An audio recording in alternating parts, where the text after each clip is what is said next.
கர்த்தருடைய கோபம். சடுதியிலே கர்த்தர் மோசேயையும் ஆரோனையும் மிரியாமையும் நோக்கி, நீங்கள் 3 பேரும் ஆசரிப்பு கூடாரத்துக்கு புறப்பட்டு வாருங்கள் என்றார். 3 பேரும் போனார்கள். கர்த்தர் மேகத்தூணில் இறங்கி கூடார வாசலிலே நின்று ஆரோனையும் மிரியாமையும் கூப்பிட்டார். அவர்கள் இருவரும் போனார்கள். அப்பொழுது அவர், என் வார்த்தைகளை கேளுங்கள். உங்களுக்குள்ளே ஒருவன் தீர்க்கதரிசியாயிருந்தால் கர்த்தராகிய நான் தரிசனத்தில் என்னை அவனுக்கு வெளிப்படுத்தி சொப்பனத்தில் அவனோட பேசுவேன். என் தாசனாகிய மோசேயோ அப்படிப்பட்டவன் அல்ல. என் வீட்டில் எங்கும் அவன் உண்மை உள்ளவன். நான் அவனுடன் மறைப்பொருளாக அல்ல, முகமுகமாகவும் பிரத்யட்சமாகவும் பேசுகிறேன். அவன் கர்த்தரின் சாயலை காண்கிறான். இப்படி இருக்க நீங்கள் என் தாசனாகிய மோசேக்கு விரோதமாய் பேச உங்களுக்கு பயமில்லாமற் போனதென்ன என்றார். கர்த்தருடைய கோபம் அவர்கள் மேல் மூண்டது. அவர் போய்விட்டார். மிரியாமும் ஆரோனும் தனக்கு விரோதமாக பேசும்போது மோசே அவர்களுக்கு விரோதமாக பேசவில்லை. அவர்களுடைய பேச்சினால் மோசேயின் மனதில் எந்தவிதமான பாதிப்பும் ஏற்படவில்லை. மோசேக்கு அவர்கள் மீது கோபம் வரவில்லை. மோசே கர்த்தருடைய சமூகத்தில் அவர்களுக்கு விரோதமாக ஜெபம் பண்ணவும் இல்லை. மோசே எப்போதும் போலவே மிகுந்த சாந்த குணம் உள்ளவராய் இருக்கிறார். மிரியாமும் ஆரோனும் தனக்கு விரோதமாக பேசியதை மோசே செவி கொடுத்து கேட்கவில்லை.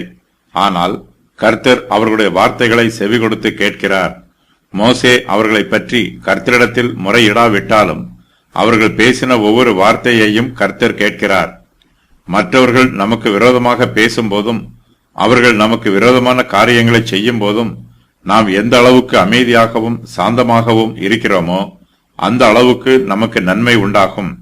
நாம் அமைதியாக இருந்தாலும் நமக்கு விரோதமாக பேசுகிறவர்களின் வார்த்தைகளை கர்த்தர் கேட்பார். நாம் மற்றவர்களுக்கு விரோதமாக கர்த்தரிடத்தில் ஜெபம் பண்ண வேண்டிய அவசியம் இல்லை. கர்த்தர் சர்வ காரியங்களையும் அறிந்திருக்கிற சர்வ ஞானம் உள்ளவராய் இருக்கிறார். பிறர் நம்மீது குற்றம் சுமத்தும் போது நாம் குற்றமில்லாத நிரபராதியாக இருப்போம் என்றால் நாம் மற்றவர்களுடைய குற்றச்சாட்டுக்களின் நிமித்தம் மனவேதனைப்பட வேண்டியதில்லை. கர்த்தரே நம்முடைய நியாயாதிபதி. அவர் நீதியும் உண்மையும் உள்ளவர். அவர் நம்முடைய நியாயாதிபதி மாத்திரமல்ல, அவர் நமக்காக பரிந்து பேசுகிறவராகவும் இருக்கிறார். அவர் நம்மை பற்றிய சகல உண்மைகளையும் அறிந்திருக்கிறார். மனுஷன் முகத்தை பார்க்கிறான், கர்த்தரோ நம்முடைய இருதயத்தை ஆராய்ந்து அறிந்திருக்கிறார். மற்றவர்கள் நமக்கு விரோதமாக பொய்யான தூஷண வார்த்தைகளை பேசினாலும் எது உண்மை என்பது கர்த்தருக்கு தெரியும். நம்முடைய காலங்களும் நம்முடைய காரியங்களும் கர்த்தருடைய கரத்தில் இருக்கிறது.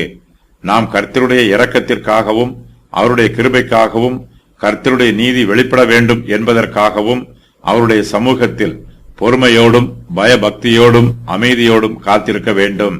இதுவே நாம் செய்யத்தக்க புத்தியுள்ள விண்ணப்பம். மிரியாமும் ஆரோனும் மோசேக்கு விரோதமாக பேசுவதை கர்த்தர் கேட்டு சும்மா இருந்துவிடவில்லை. சடுதியில் கர்த்தர் மோசேயையும் ஆரோனையும் மிரியாமையும் நோக்கி, நீங்கள் 3 பேரும் ஆசரிப்பு கூடாரத்துக்கு புறப்பட்டு வாருங்கள் என்று கூப்பிடுகிறார். 3 பேரும் ஆசரிப்பு கூடாரத்திற்கு போகிறார்கள். கர்த்தர் ஆசரிப்பு கூடாரத்தில் கேருபீன்கள் நடுவில் உள்ள கிருபாசனத்தில் தம்மை வெளிப்படுத்துகிறார். இதற்காகவே கர்த்தர் 3 பேரையும் ஆசரிப்பு கூடாரத்திற்கு வருமாறு அழைக்கிறார். கர்த்தர் மேகத்தூணில் இறங்கி கூடார வாசலிலே நின்று ஆரோனையும் மிரியாமையும் கூப்பிடுகிறார். அவர்கள் இருவரும் கூடார வாசலுக்கு போகிறார்கள்.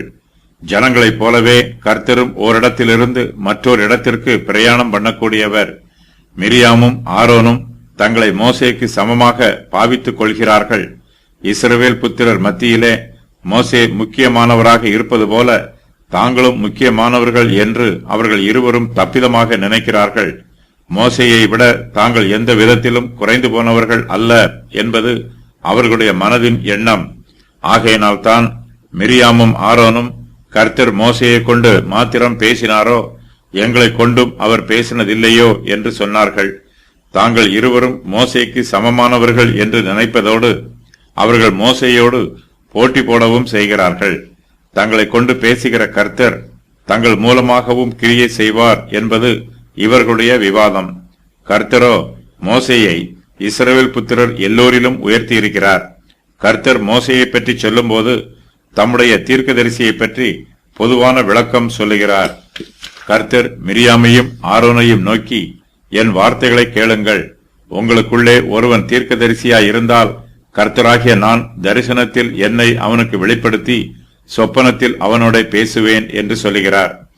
மெய்யான தீர்க்கதரிசிகளுக்கு தேவனுடைய வெளிப்பாடு கிடைக்கும். தரிசனத்திலோ சொப்பனத்திலோ கர்த்தர் தம்முடைய பிள்ளைகளோடு பேசுகிறார். கர்த்தர் தம்முடைய தீர்க்கதரிசிகளை கனம் பண்ணுகிறார் என்பது மெய்யான சத்தியம். கர்த்தர் தீர்க்கதரிசிகளுக்கு தம்மை வெளிப்படுத்துகிறார். அவர்கள் நித்திரையாய் இருக்கும்போது சொப்பனத்தின் மூலமாகவோ அல்லது அவர்கள் விழித்திருக்கும் போது தரிசனத்தின் மூலமாகவோ கர்த்தர் தம்மை தீர்க்கதரிசிகளுக்கு வெளிப்படுத்துகிறார். கர்த்தர் தம்முடைய தீர்க்கதரிசிகள் மூலமாக தம்மை பற்றி மற்ற ஜனங்களுக்கு வெளிப்படுத்துகிறார். ஆனால் கர்த்தரோ தம்மை பற்றி மோசேக்கு தரிசனத்தின் மூலமாகவோ அல்லது சொப்பனத்தின் மூலமாகவோ வெளிப்படுத்தாமல் பிரத்யட்சமாக வெளிப்படுத்துகிறார். கர்த்தர் ஒரு தீர்க்கதரிசிக்கு தம்மை பற்றி சொப்பனத்தின் மூலமாகவும் தரிசனத்தின் மூலமாகவும் வெளிப்படுத்தும் போது தம்மை மறைபொருளாகவே வெளிப்படுத்துகிறார். ஆனால் கர்த்தரோ மோசேக்கு தம்மை பற்றி மறைபொருளாக வெளிப்படுத்தாமல் பிரத்யட்சமாக வெளிப்படுத்துகிறார். கர்த்தர் மோசேயோடு சொப்பனத்தின் மூலமாகவோ தரிசனத்தின் மூலமாகவோ பேசாமல் முகமாக பேசுகிறார். கர்த்தர் மிரியாமையும் ஆரோனையும் நோக்கி, என் தாசனாகிய மோசேயோ அப்படிப்பட்டவன் அல்ல. என் வீட்டில் எங்கும் அவன் உண்மை உள்ளவன். நான் அவனுடன் மறைபொருளாக அல்ல, முகமாகவும் பிரத்யட்சமாகவும் பேசுகிறேன்.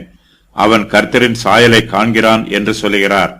தம்முடைய வீட்டில் மோசே எங்கும் உண்மை உள்ளவர் என்று கர்த்தர் சொல்லுகிறார். இந்த வசன பகுதியில் மோசேயின் குணாதிசயங்கள் சொல்லப்பட்டிருக்கிறது. அதன் விவரம் வருமாறு: மோசே கர்த்தருடைய வீட்டில் எங்கும் உண்மையுள்ள ஊழியக்காரர். இஸ்ரவேல் தேசம் கர்த்தருடைய வீடு என்று அழைக்கப்படுகிறது. புதிய ஏற்பாட்டில் சபை தேவனுடைய ஆலயம் என்று அழைக்கப்படுகிறது. கர்த்தர் மோசேயோடு மறைபொருளாக பேசாமல் முகமாகவும் பிரத்யட்சமாகவும் பேசுகிறார். மோசே கர்த்தருடைய ஆவிக்குரிய சரீரத்தை பிரத்யட்சமாக தரிசித்திருக்கிறார். கர்த்தர் மோசேயிடம் சொப்பனங்கள் மூலமாகவோ தரிசனங்கள் மூலமாகவோ மறைபொருளாகவோ பேசுவதற்கு பதிலாக தெளிவான வார்த்தைகளில் பேசுகிறார்.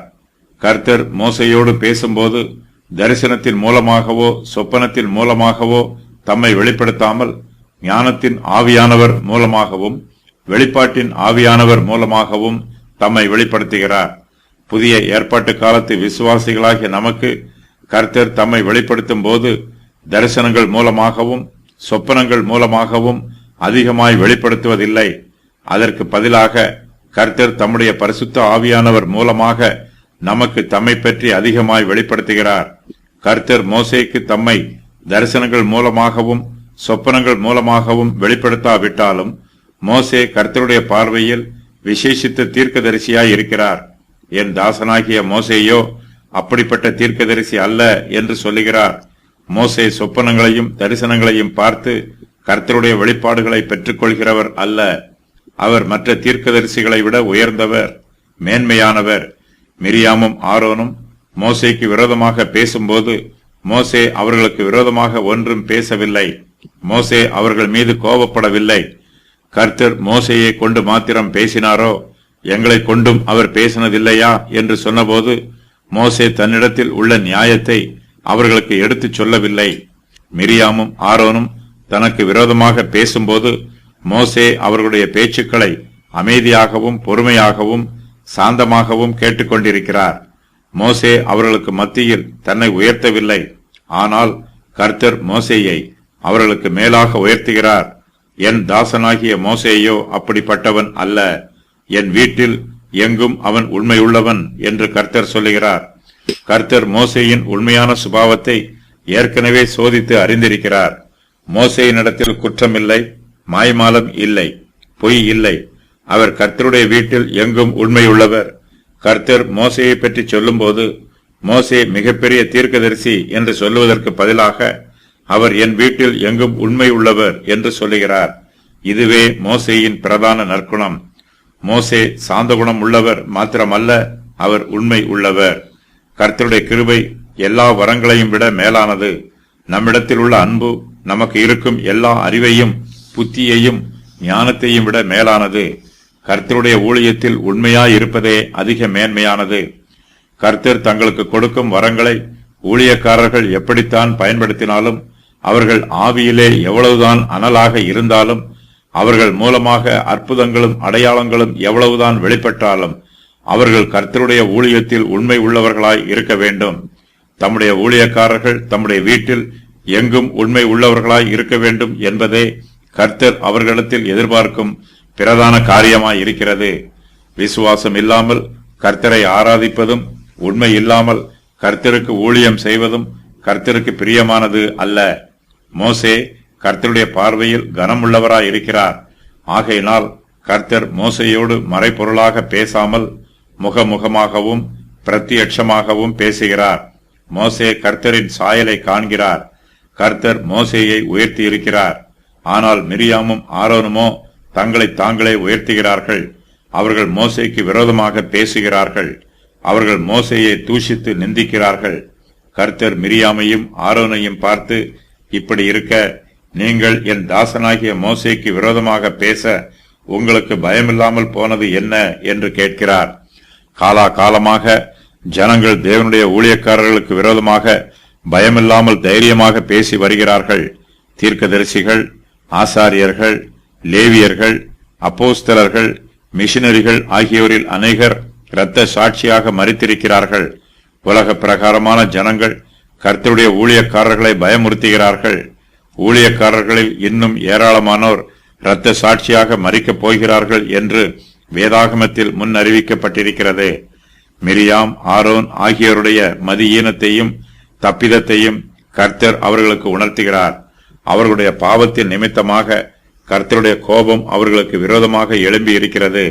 கர்த்தர் தம்முடைய கோபத்தை மறைக்காமல் அதையும் அவர்களுக்கு முன்பாக வெளிப்படுத்துகிறார்.